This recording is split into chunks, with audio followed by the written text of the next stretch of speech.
El Señor esté con ustedes. Y con tu espíritu. Lectura del Santo Evangelio según San Mateo.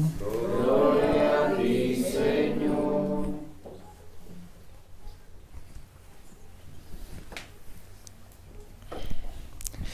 En aquel tiempo Jesús exclamó: Yo te alabo, Padre, Señor del cielo y de la tierra, porque has escondido estas cosas a los sabios y entendidos y las has revelado a la gente sencilla. Gracias, Padre, porque así te ha parecido bien. El Padre ha puesto todas las cosas en mis manos. Nadie conoce al Hijo sino el Padre, y nadie conoce al Padre sino el Hijo, y aquel a quien el Hijo se lo quiera revelar. Vengan a mí todos los que están fatigados y agobiados por la carga, y yo les daré alivio.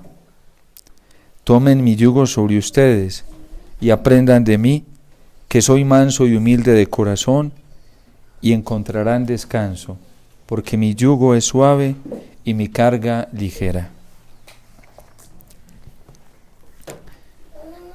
Palabra del Señor. Gloria a ti, Señor Jesús.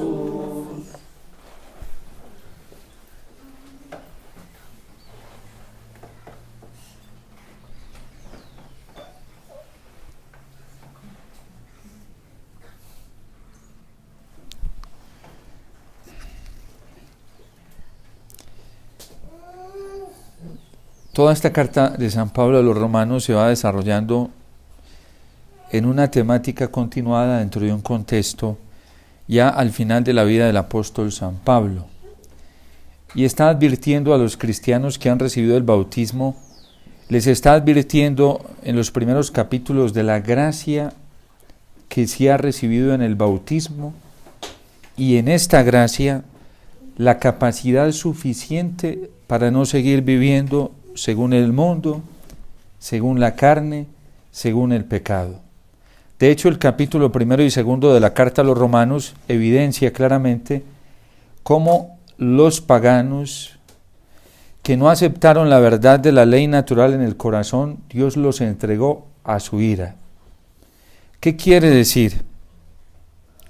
Que cuando uno se cierra a la gracia de Dios, cuando uno no quiere aceptar la verdad de Dios, cuando uno se vuelve obstinado en eso, Dios no lo forza. Porque además el Señor es manso. Y hoy lo está diciendo Jesús en el Evangelio: aprended de mí que soy manso. Aunque le duela mucho que a veces el hombre tenga la negativa de no abrirle su corazón, Dios nunca lo va a forzar. Pudiera hacerlo, porque tiene la fuerza suficiente para forzarnos y obligarnos, pero nunca lo va a hacer. Dios nos dio la libertad. Y lastimosamente el capítulo 1 y 2 de la carta a los romanos, San Pablo describe esa dura realidad que a él mismo le toca ver, de que hay personas en realidad en el mundo que fueron entregados a la ira de Dios, así lo llama. ¿Por qué? Porque Dios los entregó al desorden de sus propias apetencias. De hecho, allí denuncia cómo se van viendo inmoralidades de hombres con hombres y mujeres con mujeres. Pero luego comienza a advertir a la comunidad de quienes ya han recibido la gracia del bautismo y les dice: miren la gracia tan grande que han recibido. Nosotros los bautizados ya fuimos justificados, nosotros ya fuimos salvados, nosotros ya fuimos regenerados, nosotros ya fuimos limpiados. Nosotros ya recibimos la vida nueva, la vida de la gracia, que nos permite experimentar los frutos de la eternidad. Y ya después del capítulo 6 en adelante, comienza a advertir de cómo los bautizados nos vemos envueltos ante muchas amenazas.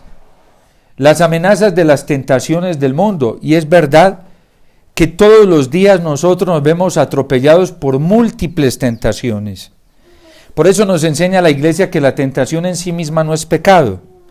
Cristo se sometió a la tentación y fue tentado, no por sus propias apetencias desordenadas, sino porque el Padre quería mostrarnos en el Hijo que nosotros, todos los que fuimos asumidos por Dios en la encarnación, fuimos capacitados para vencer cualquier tipo de amenaza, cualquier tipo de tentación, ya no por nuestras fuerzas, sino por la fuerza sobrenatural que se nos dio el día del bautismo a todos. Y por eso San Pablo lo está advirtiendo, este capítulo séptimo, incluso al finalizar el capítulo 7 de la carta a los Romanos, habla de esas continuas amenazas a las que nos vemos sometidas, incluso a la de la propia carne, y llega a expresar el apóstol San Pablo, dice: qué triste condición la mía, porque hay una batalla dentro de mí, en donde yo siempre quiero hacer el bien, pero termino haciendo el mal que no quiero, y dejo de hacer el bien que siempre quiero. Y se pregunta el apóstol frente a esa batalla que siente él y todo ser humano, dice: qué triste condición la mía, ¿quién me librará de este peligro?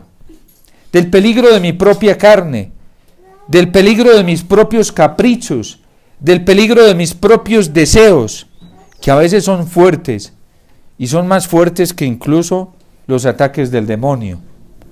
Frente a nuestro propio egoísmo, frente a nuestro amor propio, el poder del demonio es débil.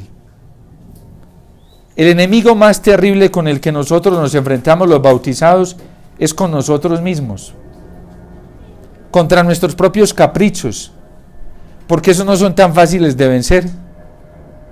Al diablo pues uno ni le presta atención, pero a veces a nosotros mismos eso es muy difícil. Luchar contra el mundo a veces no es ni tan complicado, porque uno se puede ir separando de ciertos contextos que uno sabe que son peligrosos para uno, y va y se esconde y se guarda. Pero hay un problema serio del que uno nunca se puede esconder, y a donde uno vaya, allí va a estar con uno, ¿sí? Es lo que la teología o la iglesia llama, la tradición, las concupiscencias, que nos quieren arrastrar siempre al mal. Y lo peor es que terminan justificándose en como si fueran cosas buenas. Y contra eso no es tan fácil luchar. Y por eso San Pablo, finalizando el capítulo 7 de la carta a los Romanos, dice: ¿quién me librará de esa desgracia? ¿Quién me librará? Pobre de mí. Y luego exclama ya al inicio del capítulo 8, que es el que estamos reflexionando, dice el apóstol San Pablo: gracias sean dadas a Dios por Cristo Jesús, que me libró hasta de este enemigo tan fuerte. Y por eso hoy lo está recordando, que nosotros, los que hemos sido injertados en esa vida nueva y hemos sido capacitados en la vida nueva de Cristo, nosotros no podemos vivir en las obras de la carne. Y dice San Pablo que si se vive de ese modo, ciertamente seremos destruidos. Por eso el cristiano bautizado tiene que convencerse que fue capacitado con las gracias suficientes para vencer a los 3 enemigos con los que siempre se enfrenta, que son el mundo, el demonio y el más fuerte de todos, que es nuestro propio ego. El cristiano tiene que convencerse que ya eso ha sido redimido por Cristo, que ya fue resucitado por Cristo y que eso ya ascendió a una vida nueva. Nosotros no podemos volver y dejarnos seducir por las insinuaciones del mundo. Nosotros no podemos dejarnos llevar por las insinuaciones del mal. Nosotros no podemos dejarnos llevar por las insinuaciones de nosotros mismos, con la falsa justificación, padres, que somos débiles.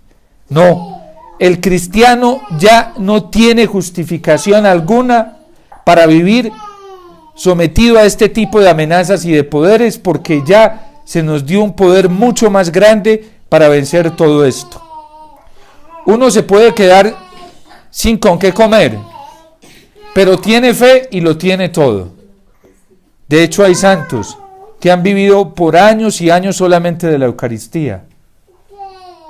Uno puede quedarse sin amigos en este mundo, Pero si tiene la esperanza cristiana, que la esperanza le dice no tengas miedo, porque tienes muchos amigos en el cielo y están contigo y estás en la comunión de los santos y estás en comunión con Dios y con la Trinidad, así te dejen solo en esta tierra, estás muy bien acompañado. Eso hace el poder de la esperanza cristiana que se nos dio en el bautismo. A uno le puede faltar el afecto y el amor de las personas en esta tierra, y lo pueden traicionar a uno, ¿sí? Y se puede quedar sin ese cariño, sin esas expresiones de amor que son buenas y loables, cuando se viven dentro del orden de la virtud. Pero supongamos que uno no las tiene, pero tiene la virtud de la caridad que fue dada por Dios en el bautismo, y ese amor que Dios derramó en nuestro corazón no falla, y ese es suficiente para vivir en esta tierra. Uno no necesita nada más. Lo tenemos todo porque todo se nos dio. Que la gente se esté paganizando, cristianos se estén paganizando hoy por un poco de afecto. Que se estén paganizando por un poco de esperanza temporal. Padre, es que si me vuelvo pues así tan fiel a las cosas de Dios y si camino de esa manera, pues Padre, me quiebro. ¿Y qué pasa si te quiebras? Pues Job terminó quebrado, sí, pero terminó con Dios en su corazón. Padre, es que de todas maneras, si yo suelto estas seguridades, pues después yo en qué confío, con qué seguridad me quedo. Pues tienes a Dios. La fe te dice que tienes la seguridad más grande, que es tu papá Dios, y que Él provee todo. De hecho, eso le estaba pasando a los discípulos. Y el Señor los escucha murmurando, como el pueblo de Israel que murmuraba, ¿sí? Y lo hacía creyendo que lo hacía el escondido de Dios. Y escuchó murmurando a sus discípulos y les preguntó de qué venían hablando por el camino. Y no le quisieron decir porque les daba miedo. Claro, como el Señor a veces los reprendía también. A Jesús le alcanzaba la mansedumbre hasta para eso, ¿sí? Hoy cuando hay gente en la iglesia que ya no consiente que le reprendan, parece que la reprensión ya no hace parte del camino evangélico. Padre, caridad, Padre, más amor, más compasión, misericordia. Y la misericordia corrige. Y la misericordia también reprende. Entonces, nosotros no podemos dejarnos engañar por eso, ¿sí? Porque en este mundo se nos capacitó con una gracia sobrenatural para vivir bajo los órdenes de la providencia divina.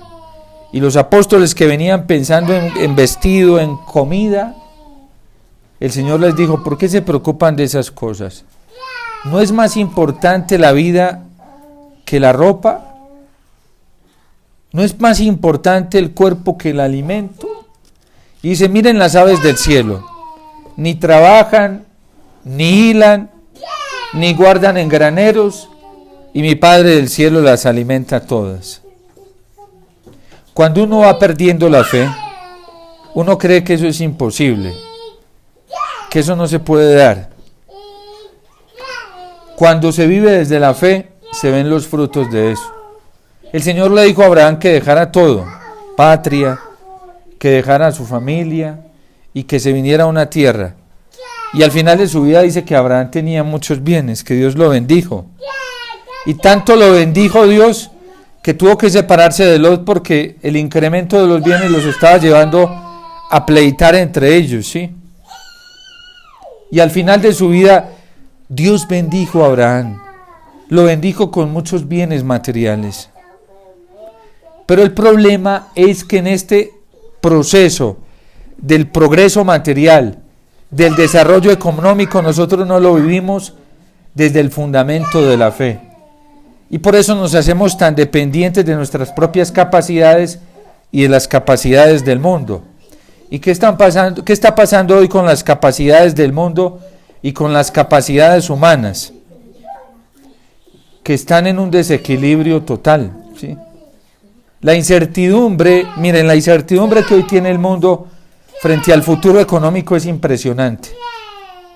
La gente ya no sabe cómo guardar sus propios bienes materiales y cómo protegerlos, porque la amenaza de perderlo todo en un instante hoy es cada vez más cercana.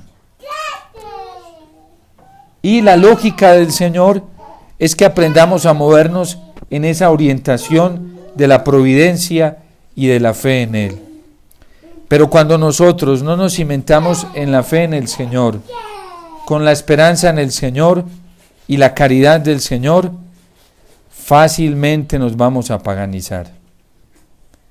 Fácilmente vamos a traicionar al Señor. Fácilmente vamos a entregarnos al error. Fácilmente nos vamos a entregar a la mentira. ¿Ustedes creen que por qué en la iglesia, hoy en la iglesia, estamos vendiendo tan fácilmente los principios morales? Porque la gente tiene miedo. Porque a la gente la está dominando el pánico de quedarse sin los bienes materiales, de quedarse sin un futuro social.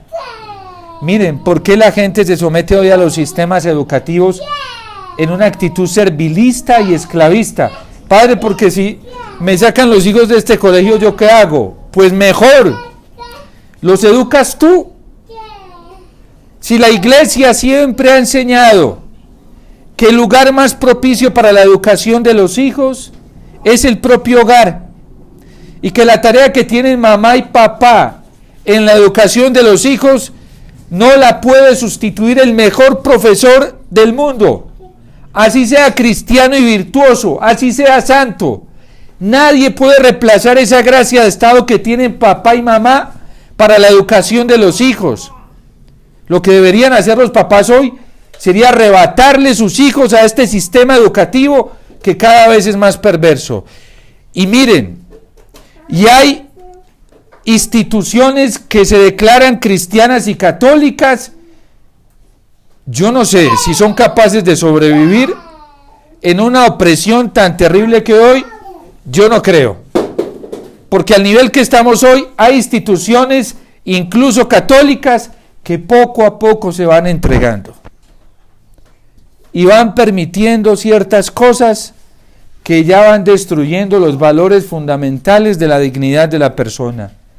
Y si ustedes, papás, no abren los ojos rápidamente y se dan cuenta que lo mejor que les puede pasar es coger su terruñito de hijos y educarlos ustedes mismos, pues fácilmente podrán perecer. Padre, pero es que yo tengo tantos hijos y para tenerlos a todos juntos, tranquilo, no se preocupe, que Dios le dio en el bautismo las capacidades suficientes para educar 3, 4, 10, 20. ¿Sí?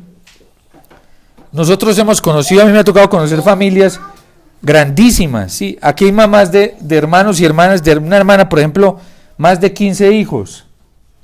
¿Y cómo hizo esa mamá con esos 15 hijos? Y hasta con más. Esas eran nuestras familias antioqueñas. En mi casa fuimos 7. Y a mi mamá le dio para eso y para mucho más. Lo que pasa es que esta sociedad nos mete miedo. Y miren, ustedes podrían preguntarle a sus hijos si ellos disfrutan el tiempo con ustedes, papás, o no. Si ellos quisieran estar más tiempo con ustedes o en una institución educativa. Eso lo ven ustedes en la práctica. A sus hijos les gusta más estar con los papás.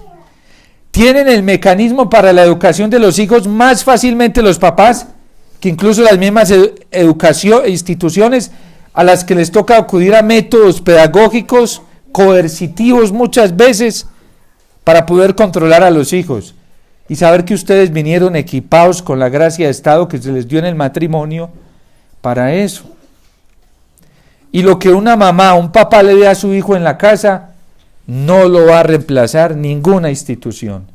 El Concilio Vaticano II, la Gaudium et Spes, hablando precisamente de esto, ahí dice la Gaudium et Spes del Concilio Vaticano II que incluso la iglesia confía mucho en la labor materna de mamá en casa, acompañando a sus hijos, educándolos. Pero a la gente le da miedo y tan fácilmente, por no confiar en la gracia de Estado con la que Dios capacita a un papá y una mamá, facilito se entregan. ¿Y a quién le entregan sus hijos? Eso es un riesgo muy alto, porque usted no sabe qué le van a enseñar. Y hoy, cuando hay tanto adoctrinamiento incluso dentro de la iglesia, miren, la gente cada vez está más afectada psíquicamente. La gente hoy no soporta, decía San Pablo a Timoteo, llegarán días en que la gente no soportará la sana doctrina. Y hay gente dentro de la iglesia hoy, que no soporta la sana doctrina. Porque es que tienen la conciencia muy débil no, mal formada.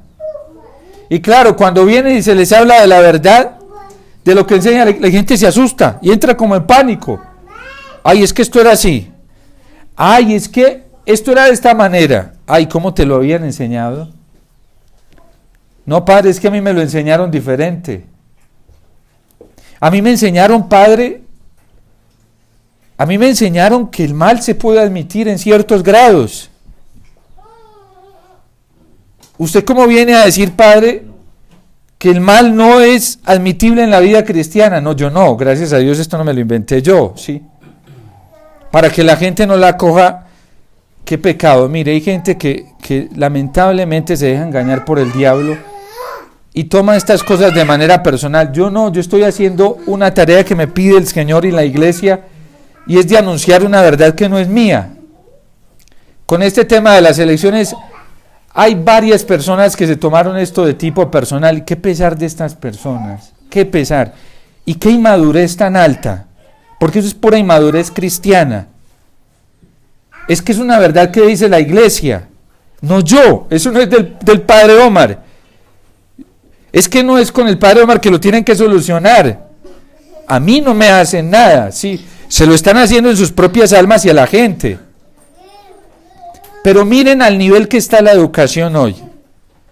Y miren cómo están muchos predicadores hoy dentro de la iglesia, enseñando estas cosas. Con este tema del mal, ¿qué hicieron muchos? Enseñarle esto a la gente.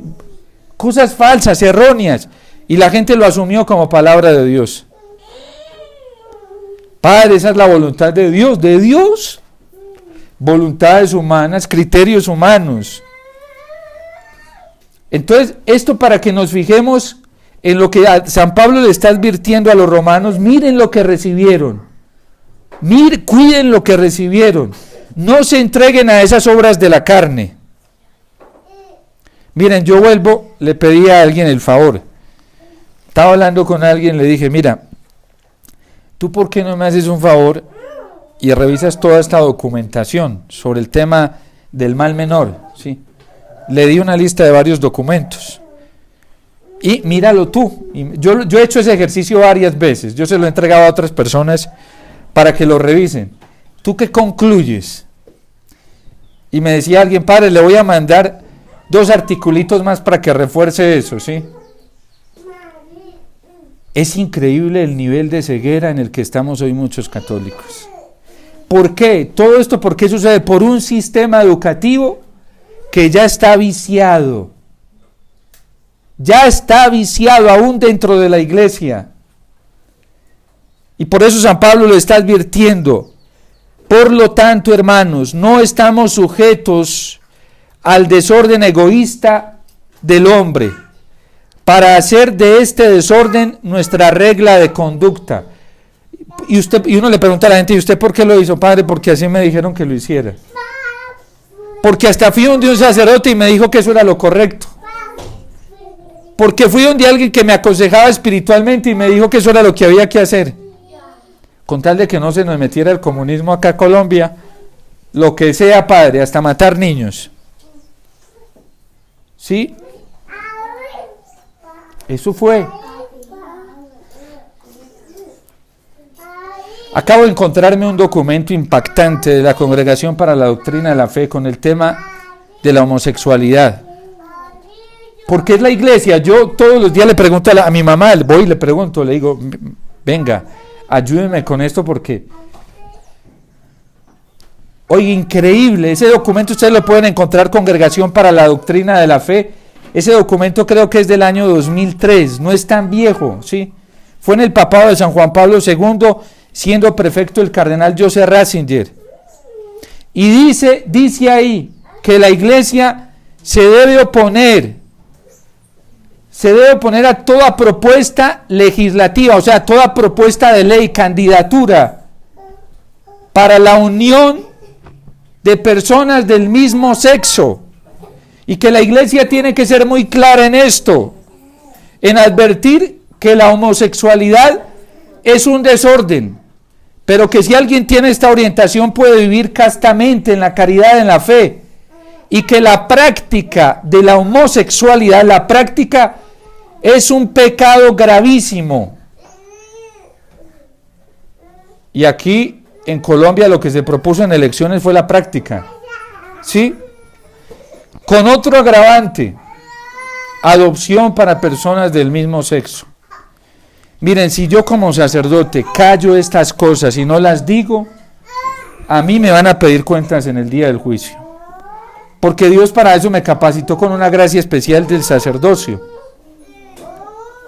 Para eso, yo debo advertir a la gente. Yo debo advertir a las almas, es su relación con Dios. La vida de la gracia, esto que está diciendo San Pablo. Pues si ustedes viven de ese modo, ciertamente serían destruidos. Por el contrario, si con la ayuda del Espíritu destruyen sus malas acciones, entonces vivirán. Y si esto es difícil, porque es difícil en un ambiente como estos, miren lo que nos dice el Señor en el Evangelio. Luchar contra estas corrientes no es fácil, y más cuando están dentro de la iglesia. Yo como sacerdote lo he vivido, en estos cortos 4 años de ministerio sacerdotal que el Señor me ha permitido vivir, han sido intensos, pero bellísimos, hermosos, ¿sí? Y las contradicciones más altas, ¿saben dónde me las he encontrado? Por decir estas cosas, no fuera de la iglesia, dentro de la iglesia. ¿De parte de quién? Ni siquiera yo me llegué a imaginar que iban a venir. De donde yo menos me imaginaba que iban a venir las contradicciones. Pero ¿qué dice el Señor en el Evangelio? Vengan a mí, todos los que se sienten sobrecargados por estas luchas que tienen, que yo los aliviaré. Y a mí me pregunta la gente, padre, ¿usted cómo hace? Fácil. Como siempre tengo presente estos pasajes del Evangelio, entonces me vengo al Santísimo y le digo, Señor, tú dices que vengamos aquí cada vez que estemos sobrecargados y necesitados, que tú nos alivias. Y eso es instantáneo, llega la paz y el alivio inmediatamente. A mí me amenazan, gente dentro de la iglesia, ¿sí? Pues no digo que me estén amenazando, que me van a quitar la vida, ojalá, pues esas amenazas son leves. Y esa sería una oportunidad muy grande, ¿sí? Son más amenazas de tipo psicológico, de tipo fundamentalista moral, que otro tipo. Amenazas de tipo fundamentalista religiosa, pero eso es una bendición, por decir la verdad. La verdad que hoy necesitamos todos para poder encaminarnos hacia el Señor. Entonces dice el Señor, vengan a mí todos los que están sobrecargados, luchando, batallando, que yo los aliviaré. Tomen mi yugo sobre ustedes y aprendan de mí que soy manso y humilde de corazón, y encontrarán descanso para sus vidas. Así se le quita el miedo a cualquiera, ¿sí? Porque tenemos al Señor, y Jesús lo empieza diciendo, gracias Padre, porque estas cosas no se las revelaste a los sabios y entendidos. Los sabios y entendidos, ¿en dónde están buscando el triunfo? ¿Dónde están buscando la victoria? En sus propias fuerzas, en sus propios saberes, en sus propios conocimientos. Gracias Padre, yo te alabo Padre del cielo y de la tierra, porque estas cosas no se los ha revelado a gente de este tipo, ni a los mejores doctores en todas estas materias religiosas o morales, no, esto se lo ha revelado a gente sencilla, Padre. Así te pareció bien, porque así ha sido de tu agrado. Y nos dice el profeta Zacarías que el Mesías, el que nos salva, no viene en caballos, ¿sí? No viene así. De hecho, la profecía entera dice que el Señor viene a destruir las carrozas de Jerusalén. ¿Y que cómo va a entrar el Mesías? Sencillo, en un pollinito, ¿sí?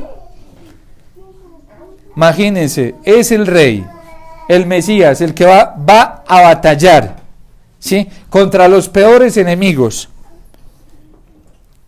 Y los peores enemigos con los mejores caballos para pelear, caballos pura sangre, y sí, de los más sofisticados, y en un pollinito. Imagínense ese combate, ¿sí? Porque la batalla nuestra no es con fuerzas ni capacidades humanas, es con la gracia del Señor. Y a nosotros se nos está olvidando eso. De rodillas ante Jesús, Eucaristía.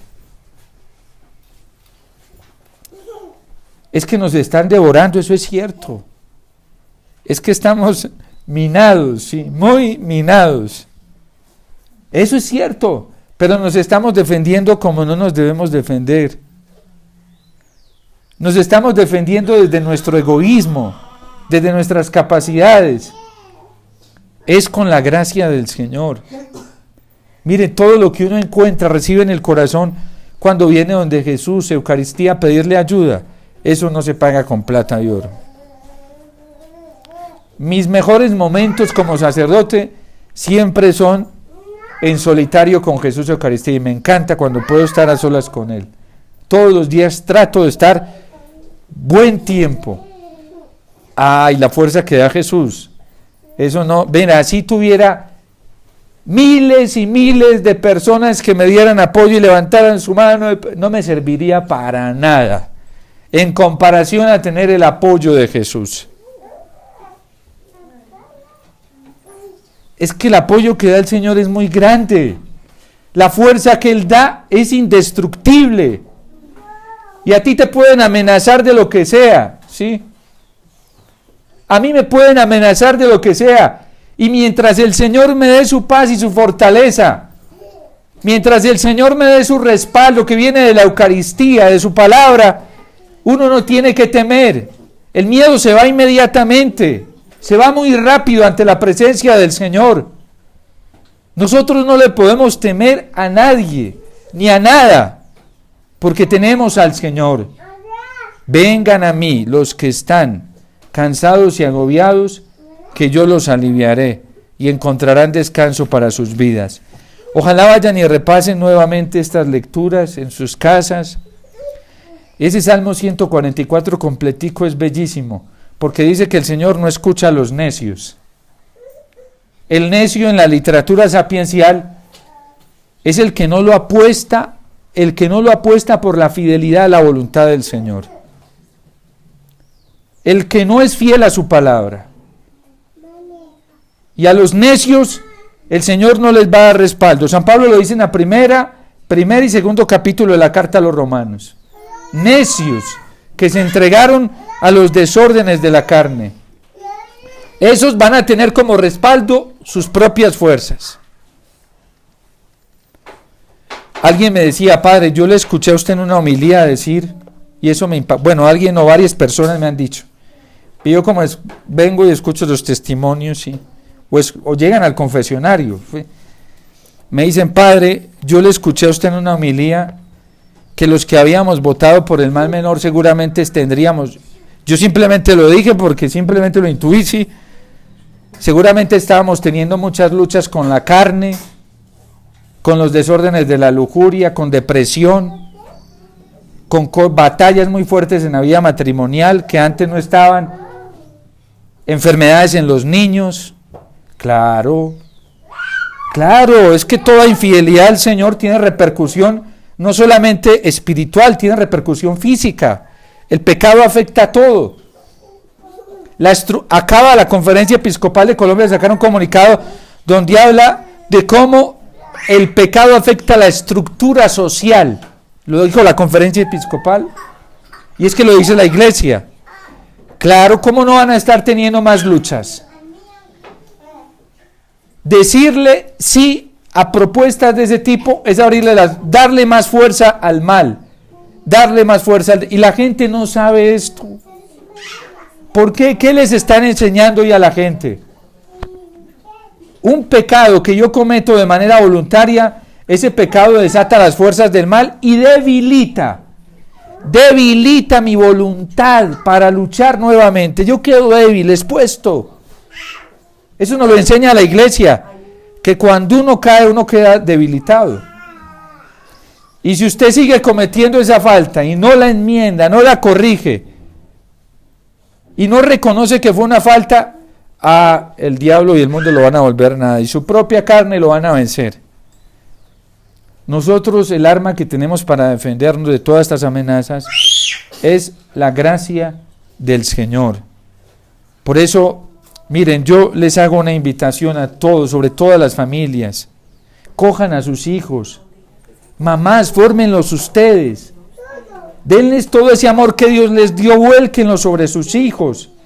La mejor manera de construir una comunidad perfecta, bella, hermosa, hoy para el mundo y la iglesia, es construir su propia familia. Vuelva a recuperar su tejido familiar. Vuelva a tener a su esposo con usted, a sus hijitos. Ya esa es la comunidad más grande y más perfecta que puede haber en el mundo. Y una familia que se concentre, papá y mamá y sus hijos, todos en ellos, ahí es un muro fuerte que nada va a poder detener en este mundo. Pero hoy hay un ataque muy grande a la familia, hasta dentro de la iglesia. ¿Qué están haciendo con los papás y las mamás? Les inventan misiones extras, supuestamente para la iglesia, y así los van sacando del propio hogar. No, papá y mamá. La tarea fundamental, el foco que usted debe tener, es el foco que Dios le entregó, y es ese esposo y esos hijos. Usted no tiene que estarse inventando más tareas de evangelización ni nada de eso. El primer fundamento es Dios, después su familia. Y ya cuando les quede tiempo, porque hicieron bien la tarea de educar a sus hijos, ya están grandes, ¿sí? Y ya no están en peligro, ahí sí dedíquele más tiempo a otras cosas. Por eso, una esposa, un esposo, tiene que ser en primer lugar con Dios, cuidar su relación con el Señor en la Eucaristía, lo primero. Porque Él es el primero, lo primero. Eso tiene que estar en primer lugar, porque de ahí van a extraer lo que dice el Señor: mi yugo es suave y mi carga ligera. Aprendan de mí que soy manso y humilde de corazón. De ahí, del altar de la Eucaristía, van a extraer todo lo que necesitan para luego llevárselo a los hijos, para luego transmitírselo entre ellos. Y concéntrense en esto, pero no tienen que estarse inventando más tareas. Eso es lo primero, y eso es lo que la iglesia necesita hoy de cada familia. Lo que la iglesia necesita hoy, el mundo necesita hoy.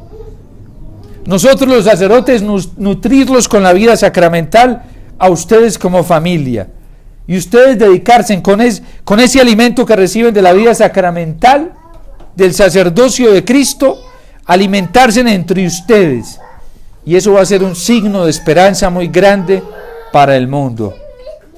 Pero no caminen hoy en el maquillaje de las apariencias. Hoy en la iglesia hay muchos maquillajes. Hay familias que tienen apariencia de piedad e internamente están muy mal, sus hijos muy mal. Y uno los escucha, y los hijos con la ausencia de un papá y una mamá. ¿Por qué? Porque papá y mamá no tienen tiempo de estar con nosotros. ¿Por qué? Padre, porque es que mi mamá se mantiene en otras tareas de evangelización y de esas cosas. ¿Y los hijos? Los hijos, si ese fue el talento que Dios te entregó, ¿cómo lo vas a enterrar? ¿Para qué vas a darle cuentas después a Dios de 10 talentos cuando no te entregó 10, te entregó 5? Y es sobre esos 5 que el Señor te va a pedir cuentas. La gente hoy se está inventando, y cada vez el diablo es feliz jugando con la gente y distrayéndola. Y los hijos llegan padre, es que ellos también me acompañan. Llega un momento en que se cansan. Se cansan, como los exasperan, obligándolos. Claro, se revientan. Llegan un momento en que no quieren saber nada. nada de piedad, nada de esas cosas. Por eso decía el Papa Benedicto, dice, es que el cristianismo crece por atracción. Si un papá y una mamá se concentran en su hogar, a estar con sus hijos, a amarlos, a quererlos, a darles afecto, ¿saben qué van a hacer esos niños? Cada vez van a tener, ese amor los va a hacer más fuertes para defenderse ante todas las amenazas que tienen por fuera. Y les va a llegar la tentación y no van a caer. Y les va a parecer bonito lo que viven papá y mamá en el ámbito religioso y espiritual, porque lo ven que eso se desboca en amor hacia ellos. Y si los hijos ven eso, ¿cómo no les va a parecer atractivo lo que hacen papá y mamá? Yo hoy lo veo con mis papás.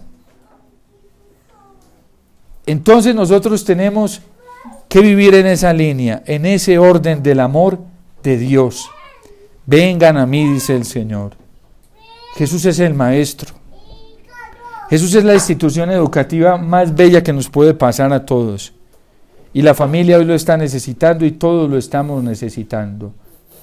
Para que nosotros no nos dejemos engañar, ni tampoco cedamos ante las amenazas de este mundo. Porque es que este mundo ya tiene su propio credo. Y si nosotros no caminamos a su ritmo, nos excluye. No importa que nos excluya, que nos excomulgue, porque nosotros tenemos una riqueza más grande que es el Señor. Y con el Señor lo podemos todo. Con el Señor no nos hace falta nada. Dios te salve María, llena eres de gracia, el Señor es contigo, bendita tú eres entre todas las mujeres, y bendito es el fruto de tu vientre Jesús.